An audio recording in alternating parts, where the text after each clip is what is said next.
जरांगेंची सभा का झाली रद्द? बीडमधल्या नारायणगडावर 8 जूनला एका विराट सभेचं आयोजन करण्यात येणार होतं। या सभेच्या आयोजनाची घोषणा मराठा आंदोलक मनोज जरांगे पाटील यांनी काही महिन्यांपूर्वीच केली होती, पण आता ही सभा रद्द केल्याचं समोर आलंय। काय आहे यामागचं कारण जाणून घेणार आहोत।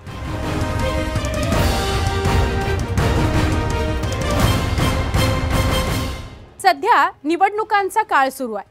देशात लोकसभा निवडणुकीची धामधूम सुरू आहे, पण याच दरम्यान बीडमधल्या नारायणगडावर एका विराट सभेच्या आयोजनाची तयारी सुरू होती। मनोज जरांगे पाटील मराठा आरक्षणाच्या मुद्द्यावरून या सभेत पुन्हा एकदा आपली जाहीर भूमिका मांडणार होते।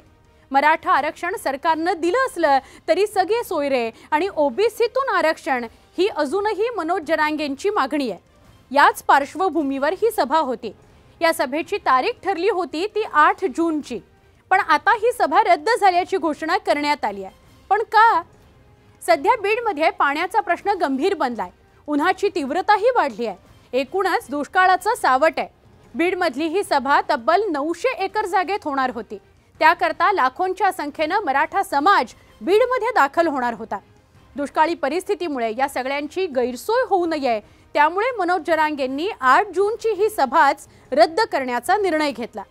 आता मनोज जरांगे ही सभा कधी घेणार याचा निर्णय अद्याप तरी झालेला नाही, पण काही महिन्यांपूर्वी मराठा आरक्षणावरून रान उठवणारे मनोज जरांगे निवडणुकांच्या रणधुमाळीनंतर पुन्हा एकदा आरक्षणाचा मुद्दा हाती घेण्याच्या तयारीत असल्याचं दिसतंय। हा व्हिडिओ तुम्हाला कसा वाटला कमेंट बॉक्समध्ये नक्की कळवा।